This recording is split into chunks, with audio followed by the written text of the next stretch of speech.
everywhere. And recently, though, your boss, Billy Corgan, of NWA at least, he is always sharing his opinions, and either you love him or you hate him. I love him.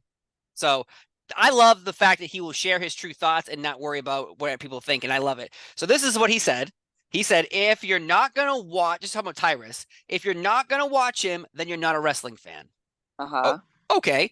But this comment got a lot of backlash. And now the question is, do you believe that politics in America have just blinded people to anything? It doesn't matter if you like Pepsi or Coke or you like hamburgers or hot dogs. If you are a Republican or a Democrat, it turns into this like, if you like hot dogs and you're a Republican, then you're a terrible person. And that's the weirdest thing to me is it's a wrestling program. He's a bad guy. The point of you is to not like him. And Billy Corgan loves the idea of old school wrestling, of Tyrus is Mhm. the bad guy. So when Tyrus loses, everyone will rejoice. Yay, he lost the belt. That's the whole point of all this. But yet the way Billy speaks and the way people react to the way he speaks, it turns into like this bomb that goes off every time. Why is that the case? Why can't people understand that Tyrus is a performer and he brings a lot of eyeballs when he's on Fox every night holding the NWA championship?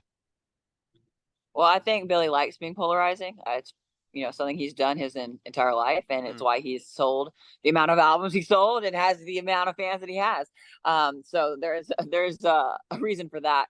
As far as Tyrus is concerned and politics and all that, I don't think that politics and wrestling should be intertwined. But you know what? It's life, and people are human beings, and feelings are a very strong thing. Feelings are a very real thing. And if someone feels strongly one way and it affects this over here, so be it. And I don't agree, and I'll say this completely. I completely disagree that if you aren't a Tyrus fan, you aren't a wrestling fan. I completely disagree with that statement.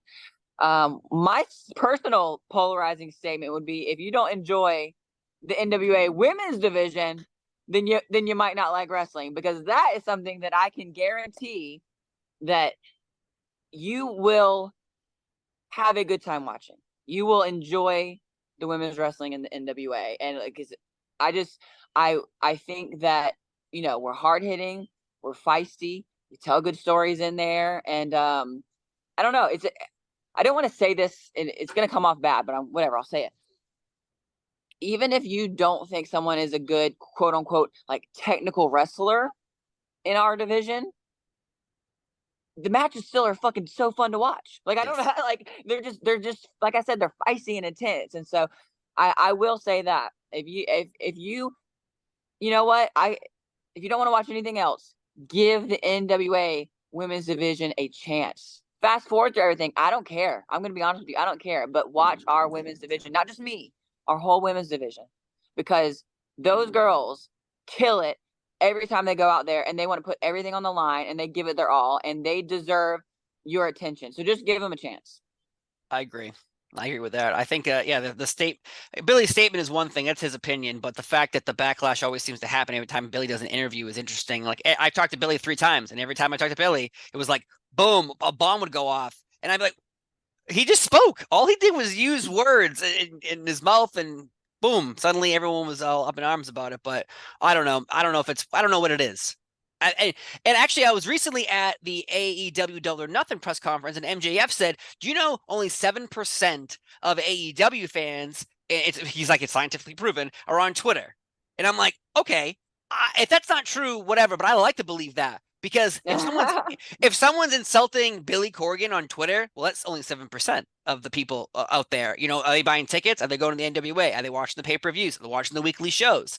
All in all, I think NWA is doing a great job. So they can do it. Anyone can do it how they want with their money, but as long as NWA is still existing and doing its thing and having a great Crockett Cup on June 3rd and 4th, well, then I'm here for it. Then I am It here for is that. gonna it's gonna be that's a Crockett Cup. Other than, I will say, like NWA 70, 71, 72, 73, those big shows, I would say that's our quote unquote WrestleMania. Those are our, big shows for the year. Our second biggest show is Crockett Cup. So that is something, and it is in North Carolina, my home state. So it's my first time that I will be defending the title. I think it's the first time I'm defending the title in North Carolina, actually, but I could be wrong. But I know for a fact, yep, yep, fact, that it'll be my first time defending it on a pay per view with the NWA. The one Crockett Cup we had, I believe it was in Charlotte. It was Nick Aldis versus Marty Skrull, and I was just Nick's insurance policy at that time. So Oh, now we're back. What is this? 3 years later? yeah. I think might be 3. I don't know. Whatever. And I've been a champion for 2 years, and I'm going to be defending the title. And so, like, this whole like full circle moment is happening this weekend. So everybody just needs to watch because it's gonna be great. I can't wait. It's going to be a good time all around.